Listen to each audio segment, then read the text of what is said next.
नमस्कार मंडळी, विशाल्स किचनच्या या व्हिडिओमध्ये तुमचं सगळ्यांचं हार्दिक स्वागत आहे. आता लवकरच गुरुपौर्णिमा येत आहे. गुरुपौर्णिमेला तुम्ही सगळे काही ना काहीतरी नैवेद्य बनवत असाल. तर आज आपण बघूया कमीत कमी इन्ग्रेडियंट्स मध्ये बनणारी आणि बाहेरून आणल्यासारखी चव असणारी बासुंदी. आजच्या स्पेशल रेसिपीचे इन्ग्रेडियंट्स आहेत दूध, वेलची पूड, केशर, बदाम आणि पिस्ता आहेत बारीक चिरलेले आणि साखर.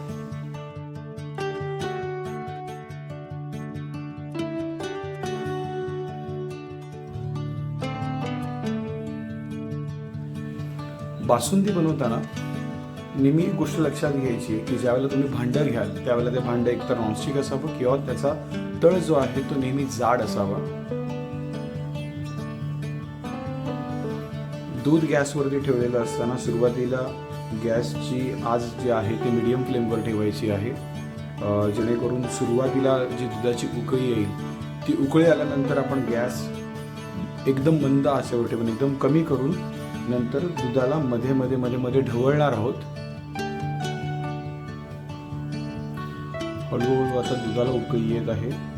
एकदा उकळी यायला सुरुवात झाली की त्यानंतर आपण गॅस जी आहे ती कमी करायची आहे आणि गॅस कमी करून त्यानंतर आपण एका चमच्याच्या साहाय्याने किंवा स्पॅच्युलाच्या साहाय्याने खाली तळावरनं व्यवस्थित ते दूध ढवळून घ्यायचं आहे.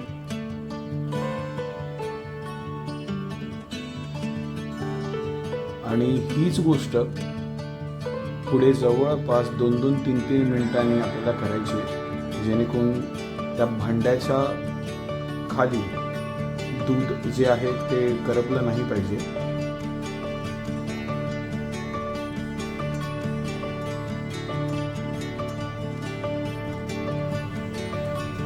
मित्रांनो, 20 मिनिटं झालेली आहेत आणि दूध जे आपलं आहे ते जवळपास 10 ते 15% कमी झालेलं आहे. आणि आपल्याला ही प्रोसेस अशी चालू ठेवायची आहे जोपर्यंत दूध हे 25% राहील. म्हणजे आपण 2 लिटर दूध घेतलेलं आहे तर ते इतकं आटवायचं आहे की ते फक्त अर्धा लिटर जे आहे ते दूध उरलं पाहिजे.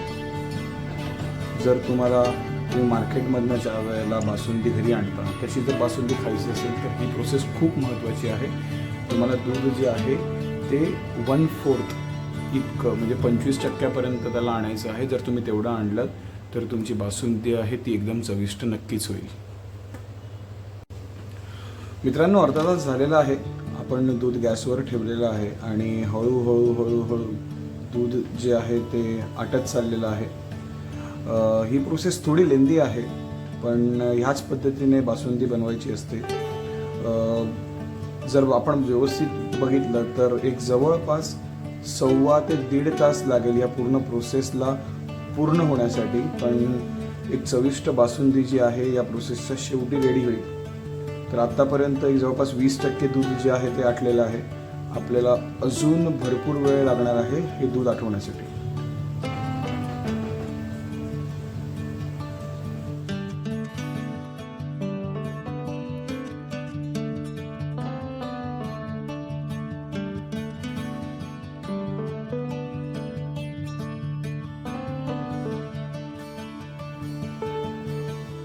मित्रांनो, जवळपास 1 तास झालेला आहे आणि दूध जे आहे आपण 2 लिटर घेतलेलं होतं त्याचं प्रमाण आता हळूहळू करत 1100 mlच्या आसपास आलेलं असेल. 1100-1150 mlच्या आसपास.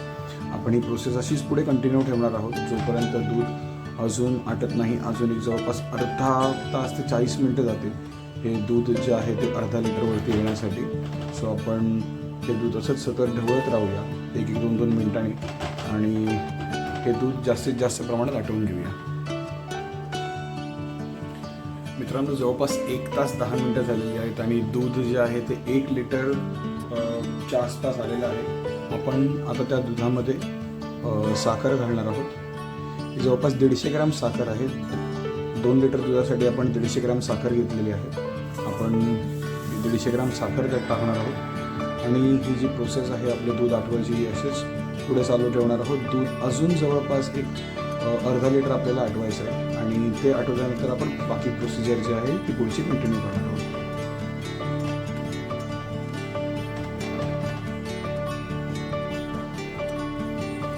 मित्रांनो, जवळपास 1.5 तास झालेला आहे आणि तुम्ही बघू शकता दूध जे आहे ते एक जवळपास अर्धा लिटरच्या आसपास उरलेलं आहे आता. सो आपण आता त्यात उरलेलं आपलं जे साहित्य आहे ते टाकूया. सर्वप्रथम आपण टाकूया वेलची पूड. त्यानंतर आपण सगळे ड्रायफ्रुट्स टाकून घेऊया त्याच्यामध्ये.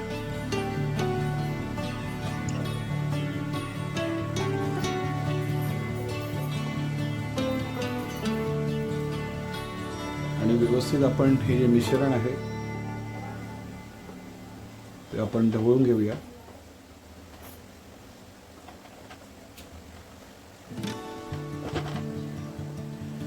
मित्रांनो, जेव्हाही आपण बासुंदी बनवतो त्यावेळेला रंगासाठी कोणत्याही फूड कलरचा वापर करायचा नाही आहे. आपण त्यात वापर करणार आहोत केशरचा. आणि केशर ज्या वेळेला आपण त्यात टाकतो तेव्हा नेहमी लक्षात ठेवा, ज्यावेळेला जे ओरिजिनल केशर असेल ते केशर कधीच एकदम टाकल्या रंग सोडणार नाही. केशर रंग सोडण्यासाठी किमान एक 5 ते 7 मिनटं घेतात. जर समजा तुम्ही एखादं मार्केटमधून आणलेलं एखादा केसर जर असेल आणि ते टाकल्या जर रंग सोडत असेल तर नक्की तुम्ही समजून जा ही गोष्ट की ते केसर जे आहे ते डुप्लिकेट आहे. कारण ओरिजिनल केसर जे आहे ते जेव्हा आपण कोणत्याही दुधात वगैरे मिक्स करतो किंवा पाण्यात जरी मिक्स करतो तरीसुद्धा ते 5 ते 7 मिनटं घेतं रंग सोडायला. तुम्ही बघू शकता आपण केसर टाकलं पण अजून आपल्याला हवा तसा रंग आलेला नाही आहे, कारण केसर रंग सोडण्यासाठी थोडासा वेळ घेतो. आपली बासुंदी आता तयार आहे. आपण गॅस बंद करून घेऊया आणि थोड्या वेळाने ती आपण ती सर्विंग बाउलमध्ये काढून घेणार आहोत.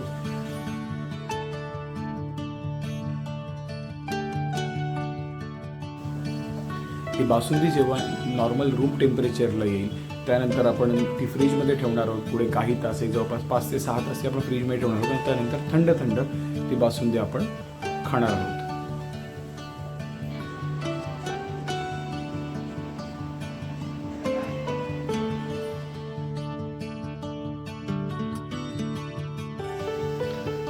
मित्रांनो, तुम्ही बघू शकता आपली बासुंदी जी आहे ती रेडी झालेली आहे. तर कशी वाटली रेसिपी हे आम्हाला नक्की कळवा. व्हिडिओला लाईक करा, चॅनलला सबस्क्राईब करा आणि व्हिडिओ जास्तीत जास्त लोकांपर्यंत शेअर करा.